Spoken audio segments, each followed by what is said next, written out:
We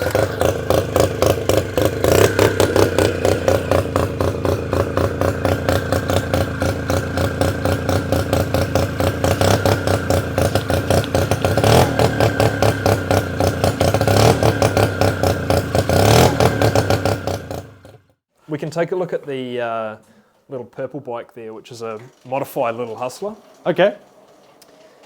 Although it's not officially a model, Neil, look at those wheels. it very easily could be. Oh, seat lifts. Yeah, Whoa, seat we're lifts. already finding more cool features. I don't want to put fingerprints on the No, frame you're too right. much. There we go. It's just all powder coated, so it wipes clean. Oh, cool. Well, that's another feature. So they're not painted, they're powder coated. That's right. Okay, well that's awesome. It makes All the it... bikes are powder coated. It's a lot more hard wearing, I guess, than paint. Massively durable, yeah. Yeah. So this is actually a base coat, clear coat system. Yeah. So it's a really durable finish. I'm sure the watchers by now have noticed something slightly different with this one than the last two we've shown, Yeah. and that would be its power plant. Yeah. Heck, man, you've had to play some games with clearances and stuff like this for the wheel and the carb and all that. Exactly. It's really impressive to see what you've done there. So, another thing I'm noticing right here is there's a long rod from the rear of the bike to the front of the bike to a pedal that says stop. That would lead me to believe you've put a foot brake on this one. Yeah, so this is actually a design that I wanted to build for a long time. Yeah, hold on, we'll just get this to sort itself out. Yeah, sweet, keep going. And with this bike, I had all these parts lying around. Yeah. And I had it in my mind for about 6 months what I was going to build. Mm. And one weekend I just set to work and I more or less put this together in a weekend. Yeah.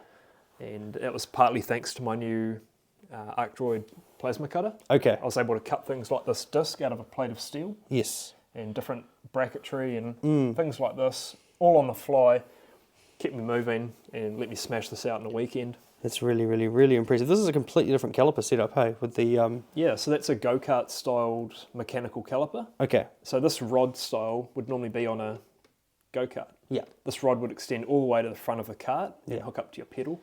I noticed this is the first one I've seen... Well, actually, no, the other one had a key on the engine itself, but this one has a ignition Yeah. in the centre of the frame there. Yeah, that's something new that I added in there just to give you a nice little takeaway key. You know, if you want to park this outside the dairy or something, Yeah. the last thing you want is some kid to come and pull the cord and start it. Yeah. So it's a nice little feature. And if we look kind of... I'll lift it around a little bit for you there. At that pipe. Heck is the best way to start describing that. Wow. Yeah, I don't know, I want to say pea shooter, but it's not really... Is it? What did you call this when you made it? What was your... just a straight pipe. I mean, at 25 millimeters, it's not exactly small. No. This thing screams, you know, it's really loud. Yeah.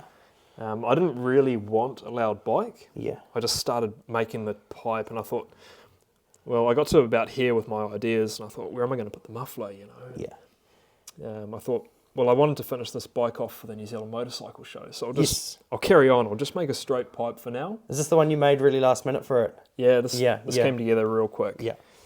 So I thought, well, I could always cut this section here and put a little cigar-style muffler in there. If you wanted to, yeah. Yeah, and I think I will because I want to use this bike a lot. It's nice to have hearing afterwards. Yeah, this makes your ears ring. Yeah. You know, it's really loud. Yeah. That's awesome. Is this CVT looks a bit bigger or different? Or? Yeah, so this is actually a proper vintage one. Genuine Max Torque brand, which is an Okay. American brand. Yeah. These are actually quite hard to find now. And this is a lower ratio one, so it never actually makes it to 1:1. So you've got a much bigger driven pulley. Yeah. And we've had all this HPC coated with hypercoat. Yeah. You can, Ceramic something's polished. on that. Yeah. Yep, so everything's polished. A polished billet alloy backing plate there that I made. Is that from High Performance Coatings? This stuff is, this coating. Yeah. They do pretty wicked. Can you run me through your concept for the side stand? Is that how they came? That's actually, I've copied that from the old True Test. Yeah, I really like it. I'm scared to do it because I feel like it's going to scratch the frame, but if you can get the action there, it lifts. Eventually it does wear through the paint, but yeah. the thing with the mini bikes is that they were never supposed to be this flash. No, they were just meant to be rip, shit and bust, basically. Exactly. I mean, I say to guys, look, just use it and enjoy it. You know, it's going to get little scratches. It's going to wear through the paint in places. It's just part of the natural wearing of a mini bike. Yeah, completely You agree. can't avoid it. Forks are bent. They are bent forward slightly. Yep. I Raked forward. I wanted to mimic the old school lowrider push bikes. Yeah.